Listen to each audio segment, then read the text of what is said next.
What's up, everybody? It's me, it's the B.O.B., and I'm here with my man, Maestro. Maestro, how are you doing today? Outstanding. I thought I was going to say I was mad at a woodpecker with a headache, but after another day of SimWorld prep, I am so happy I can't see straight. Absolutely. This is Around the Table with Big Bob and the Maestro. That's the Maestro. I'm Big Bob, and this is the podcast that we talk about whatever we want. Today, I guess I feel like we always somehow tie this around our favorite football teams every single week. We find a way to make it.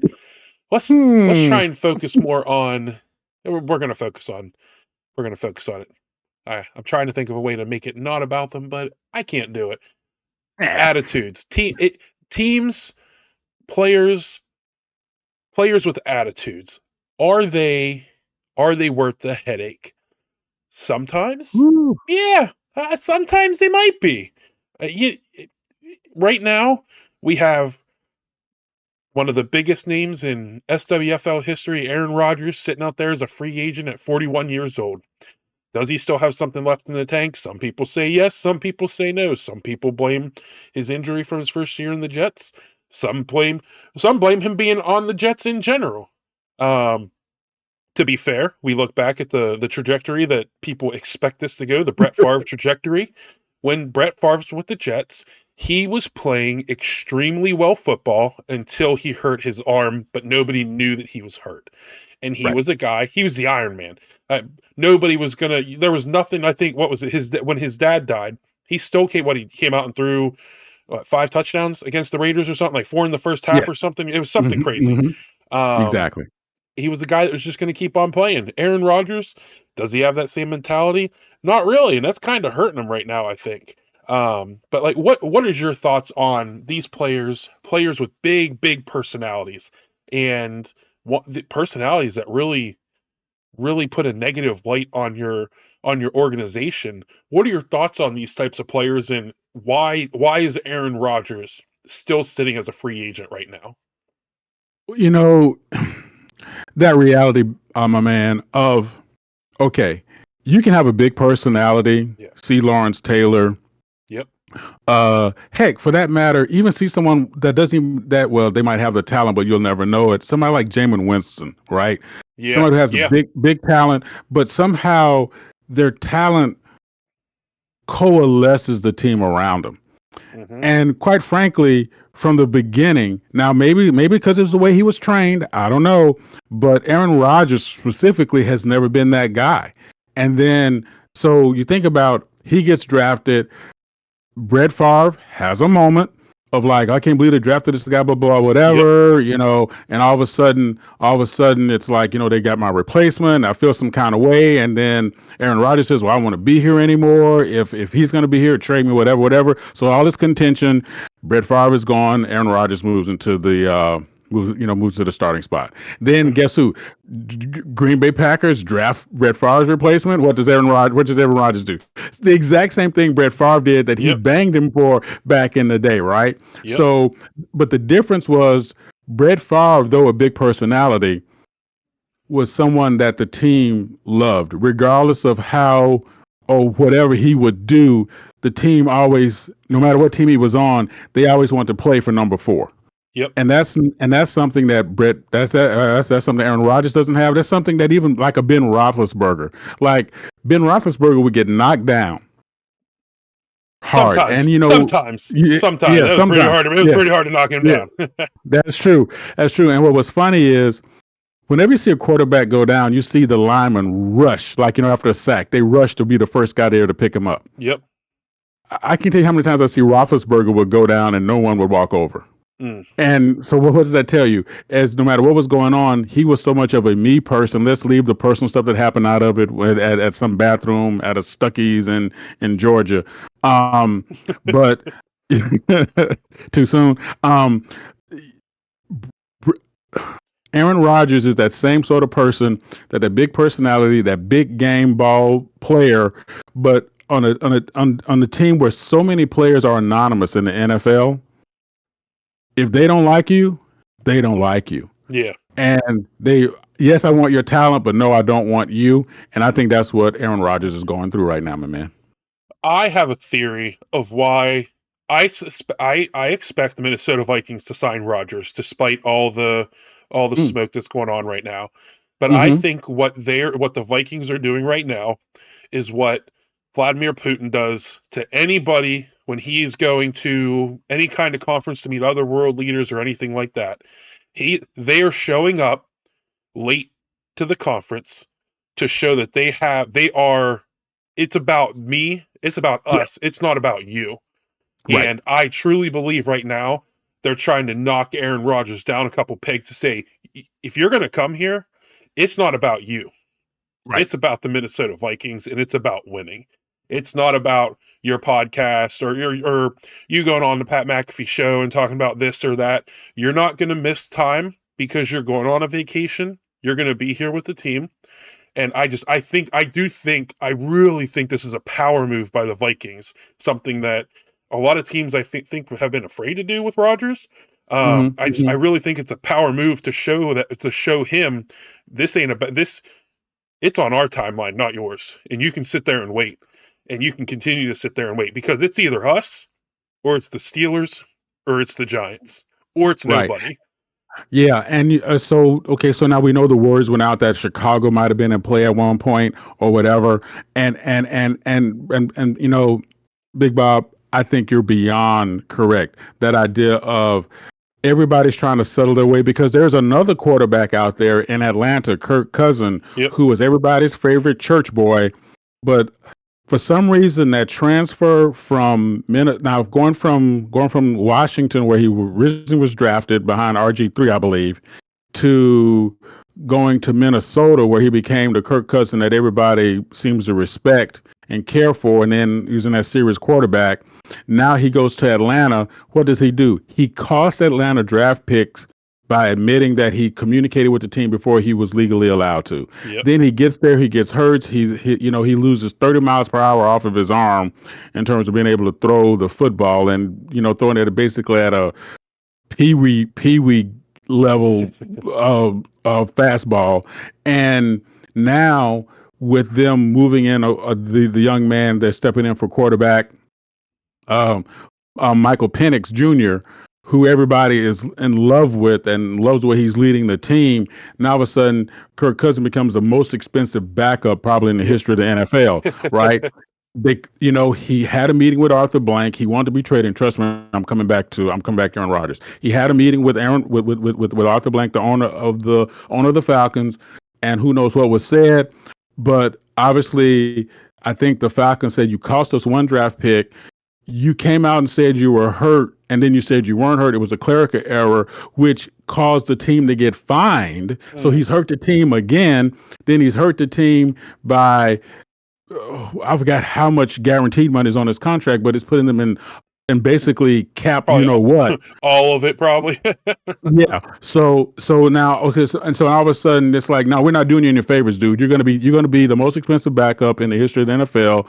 Sit there and like it until somebody. And I think the Falcons are doing the same thing, my man. I think the same thing with Aaron Rodgers as they're doing with Kirk Cousins. Teams are waiting till they get into their season, and they absolutely need to get another arm in there or another leader in there with experience that won't need a lot of lead time to become a starter. And then you reach out to those guys. Now, Aaron Rodgers is not Kirk Cousins, and I mean that in talent wise. I mean that in a good way. That he's going to bring a lot more of that X factor to the floor or I say to the field than Kirk Cousins is. But I think it's the same thing. These expensive quarterbacks are being looked at a little bit different now, especially with teams that are winning with quarterbacks that are some of them barely making a little over the league minimum. Yeah. Yeah, and I mean, there's other guys out there. You mentioned Jameis Winston earlier. I mean, that guy, he really showed himself to be a weird fella this year. But everybody loved it. Yes, Everybody yeah, seemed to they fed into it. He met with the Giants today. He broke down. But would you rather have a guy who is probably he's increasing morale around the entire facility, or would you rather that guy where you're wondering what's he gonna say? What's he yeah. gonna do? And like you said, Kirk Cousins, how much is he gonna cost me this week? Because he's And already he, oh, cost me $100 million just to bring him in. What's he gonna cost me this week? I know. How many draft? Am I gonna have any draft picks this year? I don't know.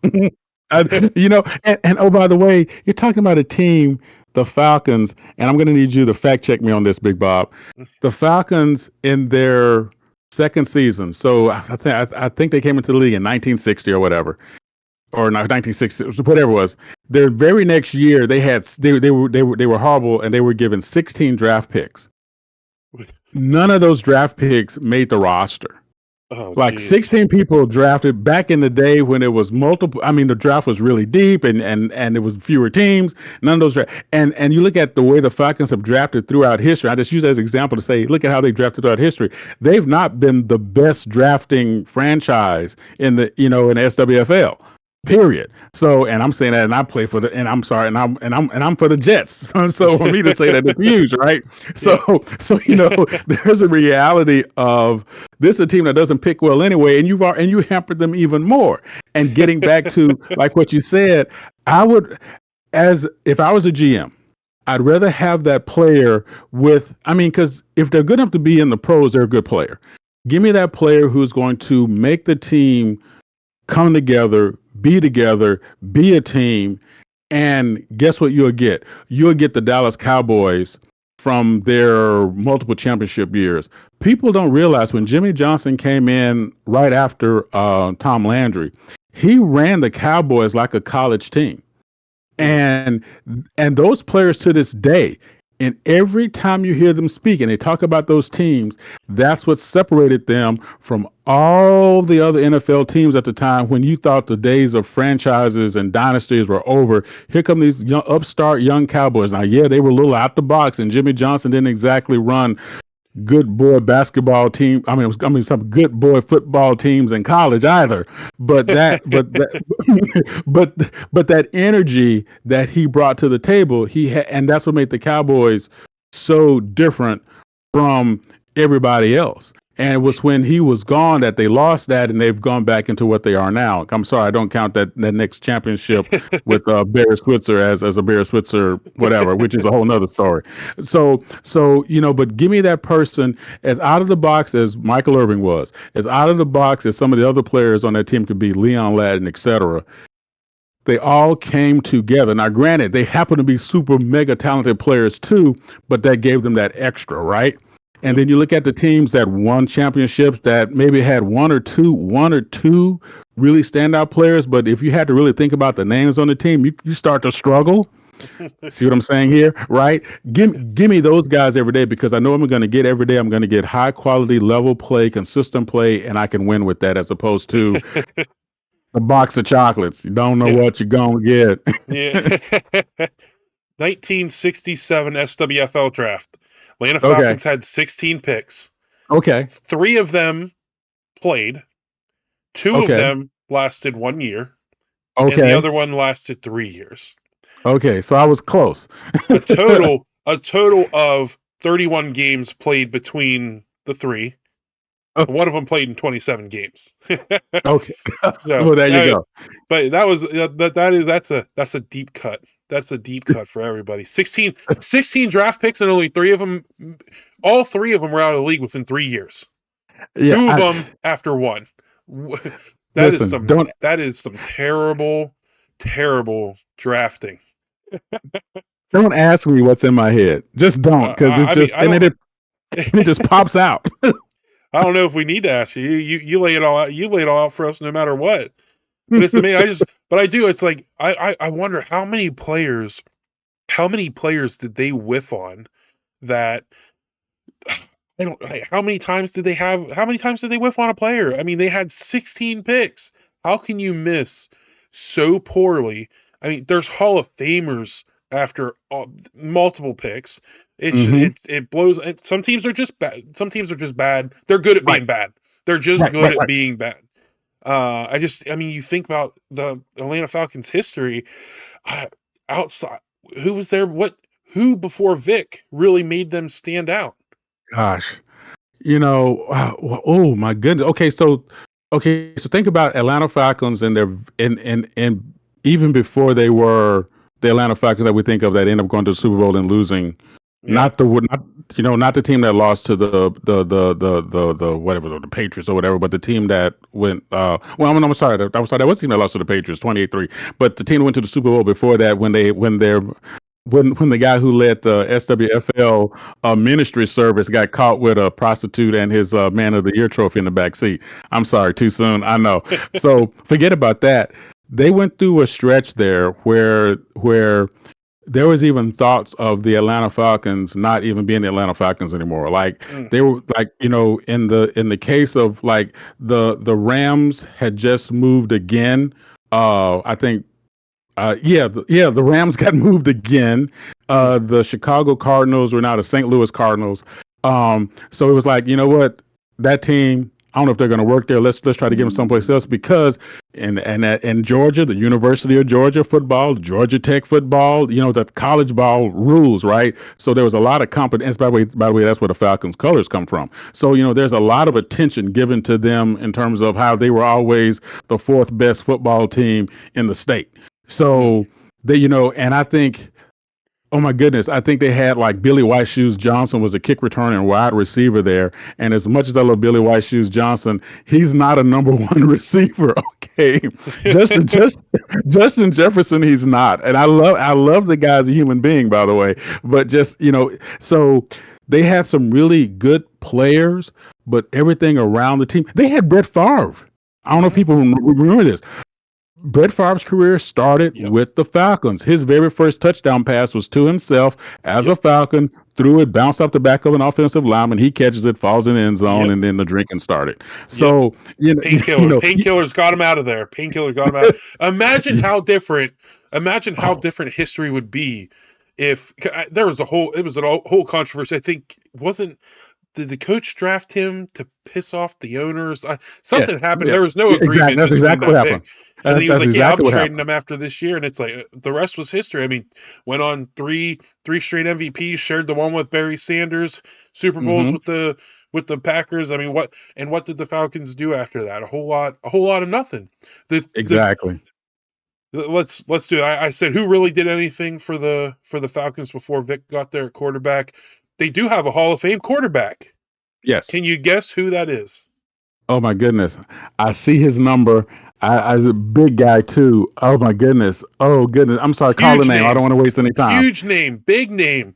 Brett Favre. He said it. It's Brett Favre. Brett Favre. Hall of Famer. Minnesota Vikings great. Minnesota Vikings great. Brett Favre is the Atlanta Falcons only Hall of Famer at quarterback. Oh my goodness. And it was so funny because again, I just got to, and once again, you got me in my own trap. I still have a hard time, and I've seen the film, I've seen the footage. I think I even went to one of the games. I just can't, it never locks in for me. Even after I talk about it, it's just so crazy, right? Yeah. I'm looking, man, it's crazy.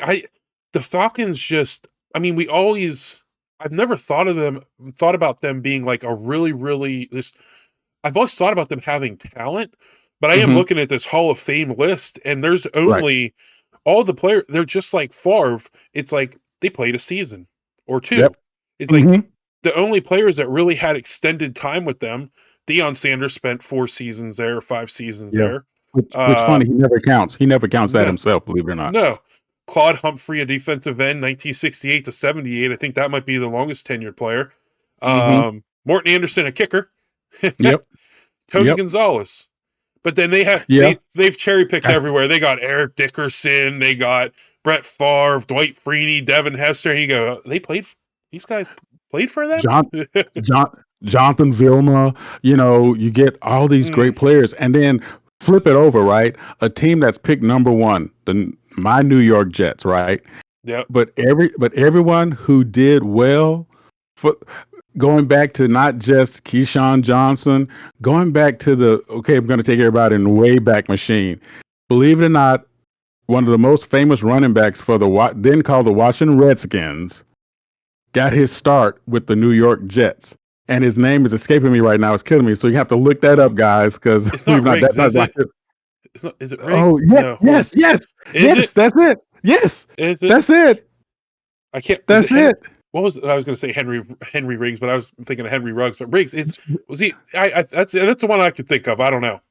Yeah, no, it's Riggs. It's Riggs. It's who by the way, when he was put in the Washington Ring of Fame, Ring of Honor, he wore his uniform instead of a suit.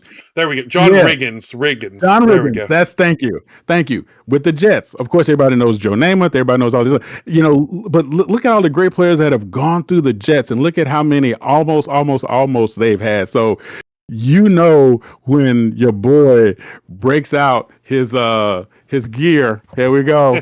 Always close, fam. That I'm representing because it means something, right? So I'm not one to talk, but at least the better players that go into the Hall of Fame, at least they stay with the Jets for a while. We just suck so much as a team, you never get a chance to see them do anything anywhere else. Well, Maestro, I just looked down at the time. We always talk about keeping this short. I looked down at the time at 7 minutes and said, "Man, we're doing a really good job." And here we go, 20 minutes in, and we tried. We tried. It's an A for effort every time. Nobody's still listening right now. Anyways, if you're still listening, let me know that you're still listening because you heard me say, "Let me know if you're still listening." Yes. Okay. But no, I mean, so final question. Let's say, are the players that are the headache players worth it for you? No. Okay. It's just a no for me. I say maybe sometimes. I don't know. Hey, you give me Randy Moss, Terrell Owens. I mean, I'll deal with it sometime. If give me that Hall of Fame, if it's a Hall of Fame player, maybe in their prime, I'll deal with it. But most of the time, they got to get knocked down a peg or two. Okay, so you're going to be Jimmy Johnson. For everybody who doesn't know the story, Jimmy Johnson, when he was coaching the Cowboys, was a real stick. Like I said, he was running the team like a college team, and if you came late or whatever, you had to run stadiums, you had to do the whole thing. So they're watching film one day, and Emmitt Smith is asleep in the back. I mean, snoring, sleep in the back of the running back room, and some guy who was going to get cut anyway said, "Wait a minute.